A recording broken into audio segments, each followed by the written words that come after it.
Bom dia, boa noite, pessoal. Hoje à noite aqui eu tô continuando no quarto de brinquedo, hoje com outros personagens muito importantes. Temos Mini um, Mini 2 e temos o grande unicórnio com um coração no rosto. Olha que legal! Vamos lá, vamos continuar a nossa leitura porque a gente tá de viagem, mas a gente não para. A gente vai falar de essência aqui, página 181 do Kindle. Quem tá com Kindle aí já pega 65%, tá? E o capítulo essência. Já preparem aí o cafezinho ou o chá ou a água. Aqui tá muito calor, mas soube que no Brasil tá muito mais ainda, então eu acho que alguma coisinha gelada seria muito bom. Deixa eu ver se eu consigo usar nosso amigo aqui como apoio. Olha, nosso amigo vai apoiar o nosso trabalho aqui.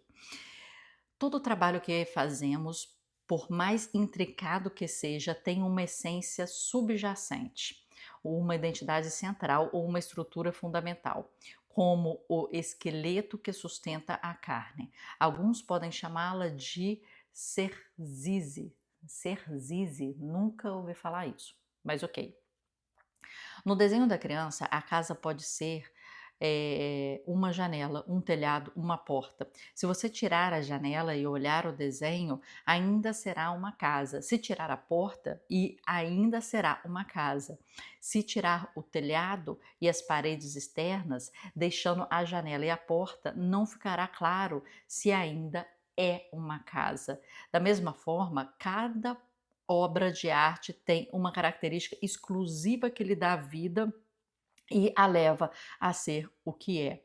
Pode ser o tema, pode ser o princípio organizador, a essência do artista que somos, a qualidade do desempenho, o material, o clima transmitido ou uma combinação de elementos. Qualquer um deles pode ter seu papel na formação da essência.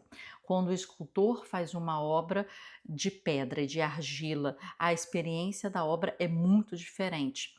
Mas uma obra de pedra e outra de argila podem ter a mesma essência. A essência está sempre lá. A nossa tarefa é fazer a construção. É de não. A no, desculpa. A nossa tarefa na fase de construção é não obscurecê-la. A essência da porta pode mudar o momento em que você começa até o momento que você termina. Ao refinar a obra, acrescentar elementos e alterar elementos, uma essência nova e diferente pode surgir. Às vezes, às vezes você ainda não conhece a essência quando se envolve no trabalho. Está apenas experimentando e brincando. Quando chega a algo de que gosta, talvez perceba qual é a essência. Destilar a obra pode chegar o mais perto possível da essência. É uma prática útil e informativa.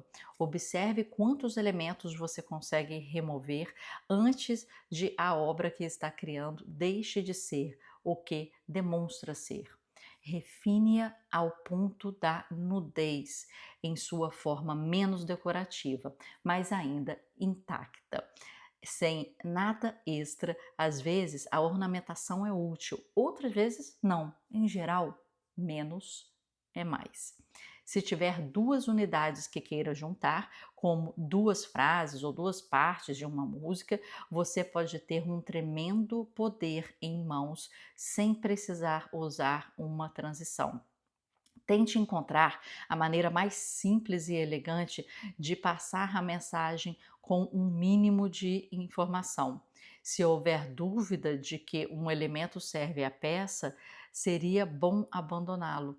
Alguns artistas ficam supersticiosos na hora de remover aspectos da obra, como se isso fizesse projeto de evaporar diante dos seus olhos.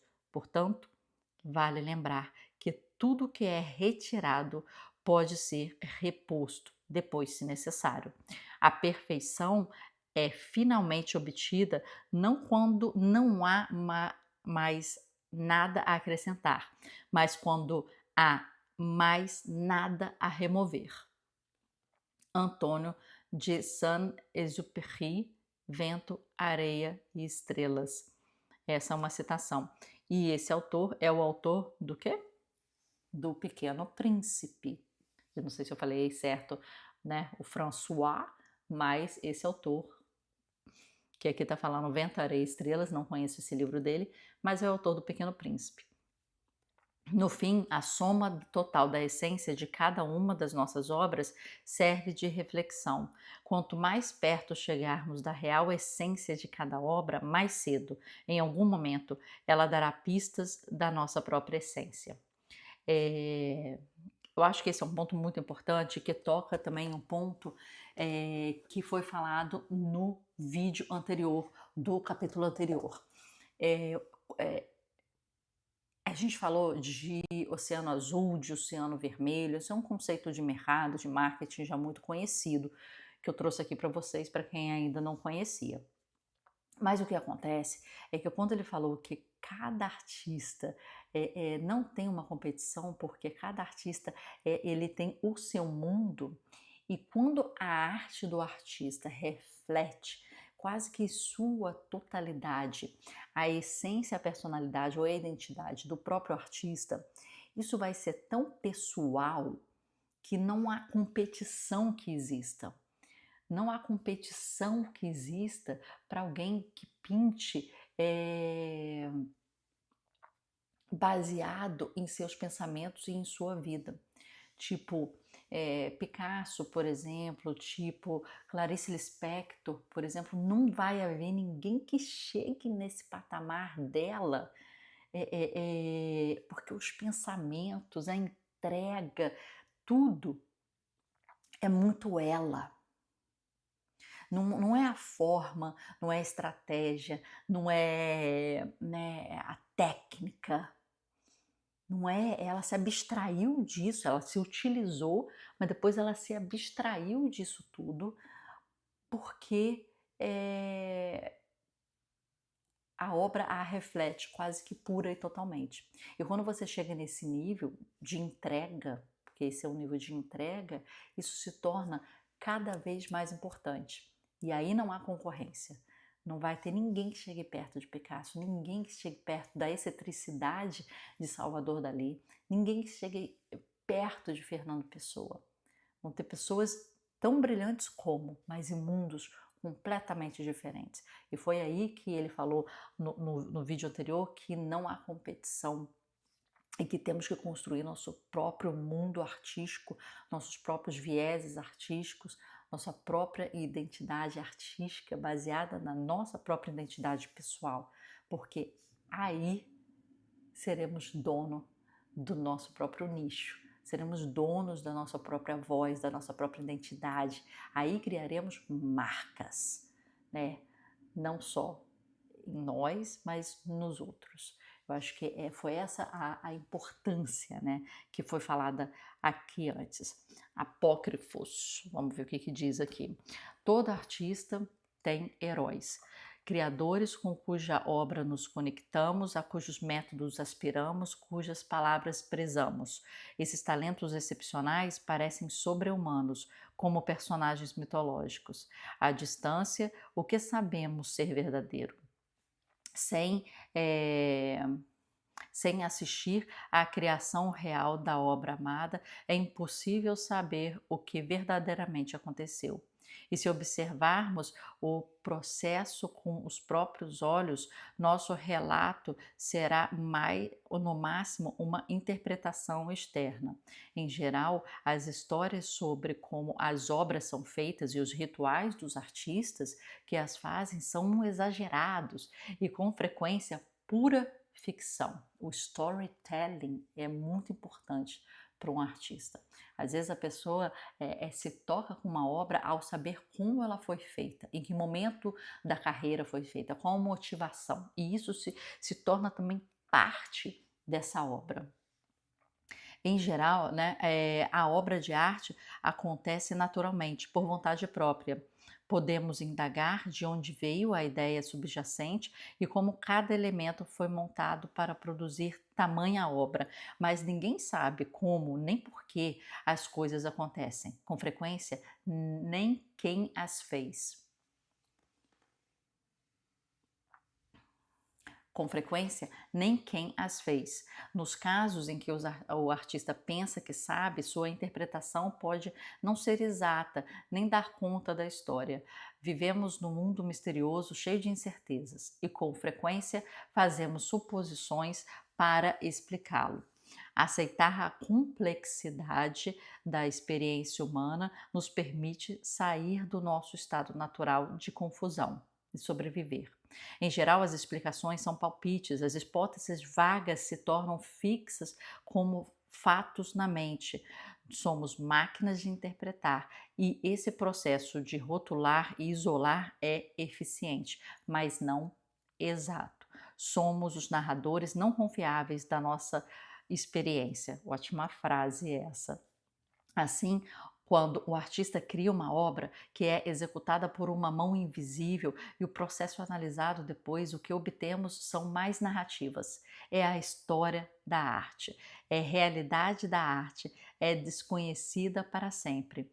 Pensar nessas histórias pode ser interessante e divertido, mas acreditar que um método específico seja responsável pela qualidade de uma obra é um engano, principalmente se levar você a repetir o processo na esperança de obter um resultado semelhante. Às vezes, personagens lendários da arte e da história são considerados divindades. É contraproducente nos medir em relação a eles, porque nunca existiram como tais.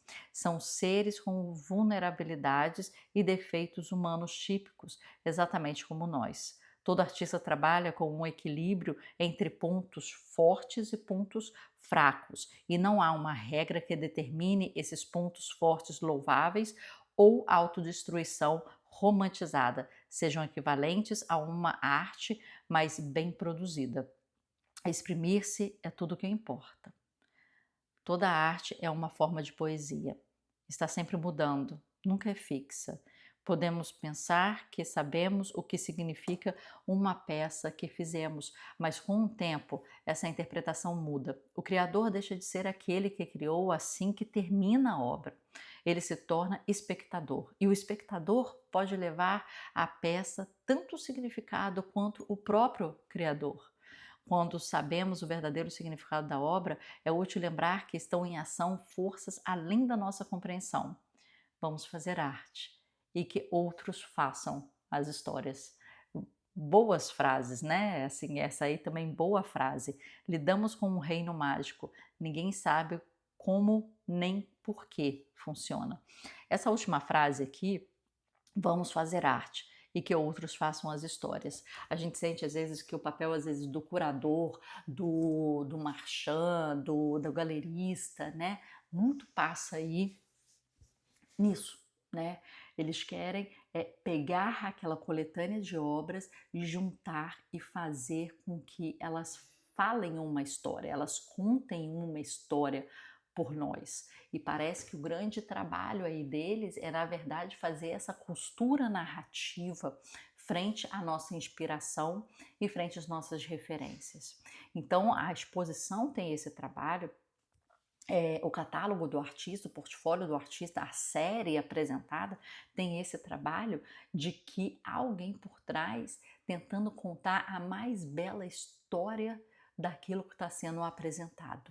E essa história, ela vem, tá junto da obra como algo muito forte. Por exemplo, eu estava visitando uma galeria em Palm Beach, perto de Miami, e vi umas obras de arte muito interessantes.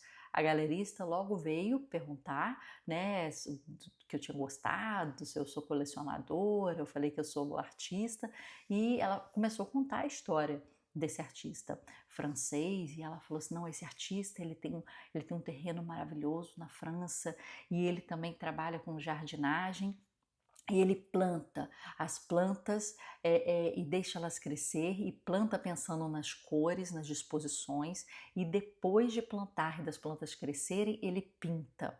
Então aí ela começou a contar a história da inspiração, do como é que ele faz a jardinagem, como é que ele pensa, não sei o quê, e como é que ele pinta depois e registra isso através da pintura, e como é que isso é trabalhado nas cores e etc.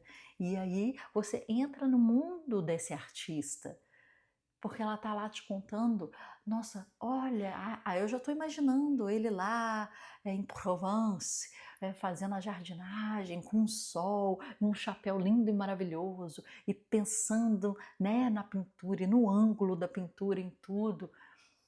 E essa história que fica, essa história eu levo, eu gostei muito das artes, mas essa história eu levo, né? Porque, nossa, que bonito, que inspirador, que maravilhoso, e ele tem um espaço, e ele planta, aí você vê e fala, nossa, que local lindo, maravilhoso que ele tem, e aí ele faz, quanto tempo demora para essas plantas crescerem, quanto tempo demora para... E você começa a pensar na história que ela está contando do artista, do processo criativo frente àquelas obras.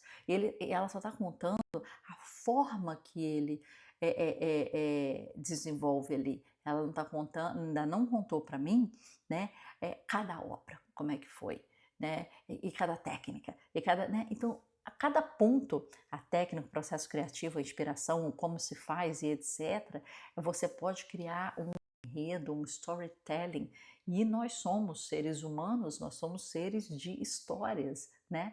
Desde sentarmos, né, no fogo na antiguidade e contarmos histórias. Então, isso é muito importante para o artista. Mas não só para o artista, né? A loja de roupa, a loja de sabonete, o cantor, o escritor, né? Às vezes os livros de como os escritores escreveram, né? Eu não leio assim Stephen King, nunca li, mas estava lendo aquele livro dele On Writing, né? Sobre a escrita, que ele fala sobre o processo criativo dele da escrita. Como, né, nos nossos podcasts a gente fala muito sobre o processo criativo, eu quis ler sobre, né, o pensamento dele frente ao livro e a estrutura que ele usa para criar os personagens, criar a narrativa. Então, essa história por trás, né, que traz muitos bastidores, são histórias que são muito queridas e desejadas, né? Isso é muito importante. E isso, se bem feito e alinhavado, isso se torna parte da obra de arte em si e grande motivador para compra e perpetuação. Né? A história de vida de Frida Kahlo, a história de vida de Picasso, às vezes é mais falada, às vezes, do que as próprias obras em si. Né? Essas exposições agora que tem várias projeções, elas pouco falam das obras, elas muito falam da personalidade. E ali a narrativa, o storytelling está muito presente. E você vê que se o artista é interessante, a obra se torna ainda mais. E a personalidade aqui é um ponto muito forte. A história de vida, a personalidade, as falas, os pensamentos, né? O impacto é muito importante. Então, pense nisso. Seja uma pessoa interessante para que as pessoas se interessem em você. Vale a pena mais viver do que entrar e ficar aqui somente nessa tela. Viva a sua vida, documente a sua vida e depois, né, mostre.